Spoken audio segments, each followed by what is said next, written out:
সীমা, আমার তোমাকে একটা অনেক গুরুত্বপূর্ণ কথা বলার আছে। হ্যাঁ বলো, কি হয়েছে? আজ আমার শহরের একটা অনেক বড় কোম্পানি থেকে অফার এসেছে। বাহ, এটা তো অনেক খুশির কথা। কিন্তু একটা সমস্যা আছে। কি হলো? আমাদের চাকরির কারণে শহরেই থাকতে হবে। আরে এটি সমস্যার ব্যাপার কোথায়? এটা তো অনেক ভালো কথা। শহরে আমাদের বাচ্চারা অনেক ভালো স্কুলে পড়াশোনা করবে, গ্রামে যে সুবিধা নেই সেটা শহরে পাবো। সীমা শহর যাওয়ার জন্য তৈরি হয়ে যায়। কিছুদিন পর বিজয় নিজের পরিবারের সাথে শহর যাওয়ার জন্য বেরিয়ে পড়ে। বিজয়ের কোম্পানি ওকে শহরের কিছুদিনের জন্য হোটেল বুক করিয়ে দেয়, যাতে ও তাড়াতাড়ি নিজের বাড়ি দেখে নেয়। কোম্পানি এই হোটেল কিছুদিনের জন্যই দিয়েছে। আমাদের তাড়াতাড়ি কোনো বাড়ি দেখতেই হবে, যাতে আমরা ওইখানে আরামে থাকতে পারবো। হ্যাঁ গো, ঠিক বলছো, অনেক গুরুত্বপূর্ণ কাজ করার আছে। নমস্কার দাদা। নমস্কার মশাই, বলুন আমি আপনার কি সাহায্য করতে পারি? দাদা, আমাদের একটা বাড়ি ভাড়ায় চাই। হ্যাঁ নিশ্চয়ই, বলুন আপনার কিরম বাড়ি চাই? আমাদের ভাড়াতে একটা বাড়ি চাই। হ্যাঁ হ্যাঁ, নিশ্চয়ই নিশ্চয়ই। আপনি এইটা বলুন যে আপনার কোন জায়গায় বাড়িটা দরকার আর আপনার বাজেটটা কিরকম। বিজয় নিজের অফিসের কাছে বাড়ি দেখাতে বলে। ডিলার ওকে আশেপাশে অনেক বাড়ি দেখায়, কিন্তু ওইসব বাড়ি অনেক দামি হয়। ও, এইসব বাড়ি তো অনেকই দামি আছে। আমাদের একটু কম রেটে একটা বাড়ি দেখার আছে।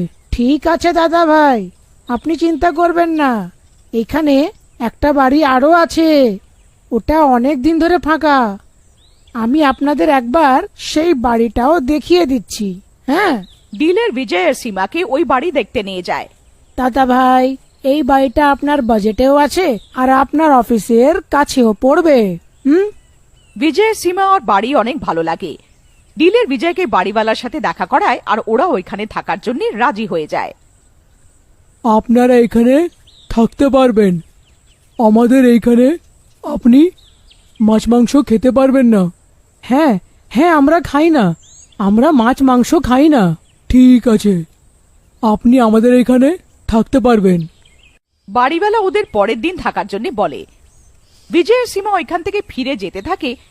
মাঝপথে সীমা বিজয়কে জিজ্ঞেস করে, একটা কথা জিজ্ঞেস করার আছে। হ্যাঁ সীমা, বলো কি হলো? বাড়িওয়ালাকে মিথ্যে কথা কেন বললে? আমরা ডিম মাছ মাংস খাই না? আমরা তো খাই। আরে সীমা, তুমি কোন কথা নিয়ে চিন্তিত আছো? বাড়িওয়ালা আবার কি জানতে পারবে যে আমরা মাছ মাংস খাচ্ছি? সে নিজের ফ্লোরে থাকবে আর আমরা নিজের। তুমি চিন্তা করো না, ওরা কিচ্ছু জানতে পারবে না। আমাদের মিথ্যে কথা বলে বাড়ি নেওয়া উচিত না। আরে তুমি ছাড়ো না, অনেক মুশকিলে আমরা এই বাড়িটা বাজেটে পেয়ে গেছি। আমরা এখন এই বাড়িতেই থাকবো। বিজয় সীমার কথা শুনে না, আর পরের দিন নিজের জিনিস শিফট করে নেয়। দেখতে দেখতে বিজয় আর সীমা সব জিনিস শিফট করে নেয়। একদিন বিজয় সীমাকে মাংস বানাতে বলে। আরে সীমা, অনেক দিন হয়ে গেছে আমরা বাড়িতে মাংস বানাইনি। আজ আমার অনেক খেতে ইচ্ছা করছে গো। আর আজ বাড়িতে আমরা কিছু বন্ধুরাও আসবে। তো এরকম করি, আজ সন্ধ্যেবেলায় তুমি মাংস বানিয়ে নাও। হ্যাঁ। আরে তুমি পাগলের মতন কথা কি করে করতে পারো? এক্ষুনি বাড়িওয়ালা মানা করে গেল যে এখানে মাংস খাবে না। আমরাও তো মানা করেছি যে আমরা খাই না। আরে ওরা কি করে জানতে পারবে যে আমাদের বাড়িতে মাংস হচ্ছে? কেউ কিচ্ছু জানতে পারবে না। তুমি শুধু আজ বানিয়ে নাও, সন্ধেবেলা আমার বন্ধুরা বাড়ি আসবে, প্লিজ। এইসব বলে বিজয় অফিসের জন্য বেরিয়ে পড়ে। সন্ধেবেলা সীমা বিজয়ের বলা মতন মাংস বানিয়ে নেয়। কিছুক্ষণ পর বিজয় নিজের বন্ধুদের সাথে বাড়ি আসে। ওরা সবাই মিলে পার্টি করতে থাকে। খাবার খেতে খেতে ঘরের লাইট অন অফ হতে থাকে।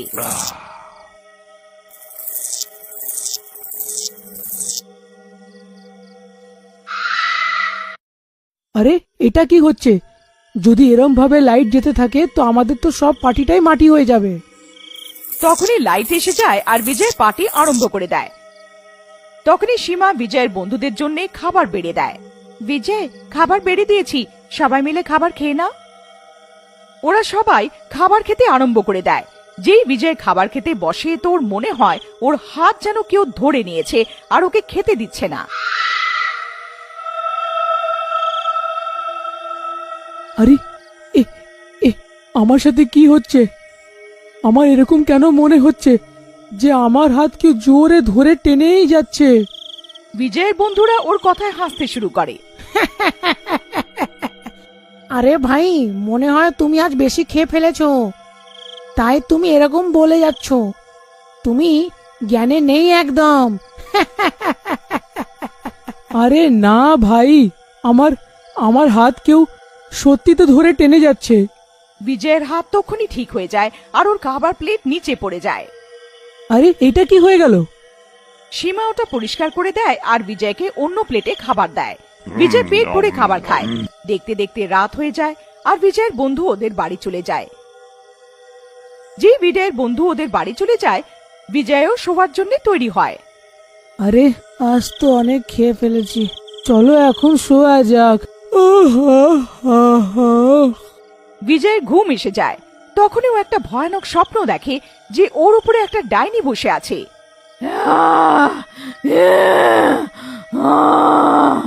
আর ওর গলা টিপছে। বিজয় অনেক জোরে জোরে চেঁচায় কিন্তু ওর আওয়াজ বেরোয় না। তখনই বিজয় চিৎকার করে ওঠে আর ও তাড়াতাড়ি উঠে পড়ে। আরে বাবা রে!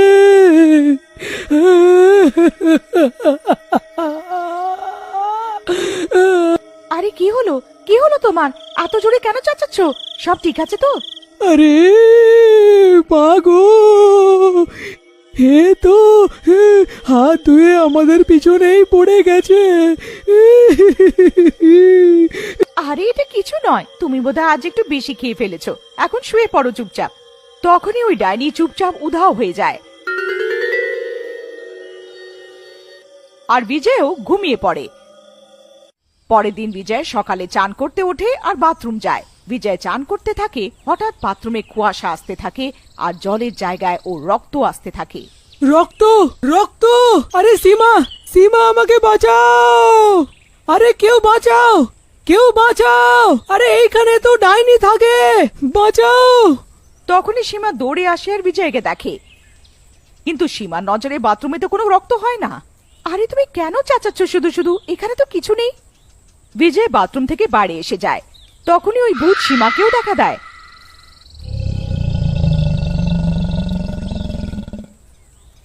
ওকে দেখে সীমা অনেক জোরে চেঁচায়। বিজয়, এই দেখো ডাইনি, এখানে সত্যিতে ডাইনি আছে। এই দেখে বিজয়ের সত্যি ভয় পেয়ে যায়।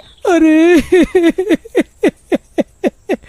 আরে মরে গেলাম রে! ওরা তিনজন কিছু না ভেবে নিজের বাড়িওয়ালার কাছে পালায়। আরে পালাও রে পালাও, নিজের প্রাণ বাঁচিয়ে পালাও! আরে কেউ বাঁচাও, বাঁচাও, এখানে তো ডাইনি আছে।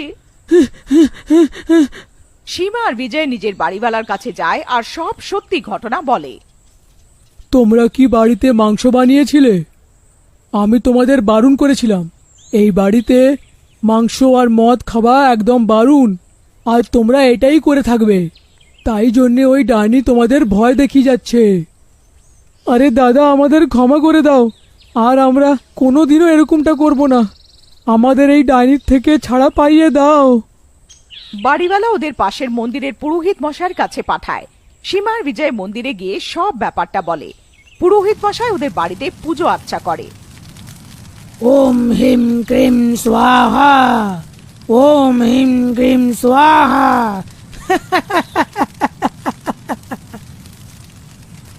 এই ডাইনি, এখন তুই আমার বসে আছিস।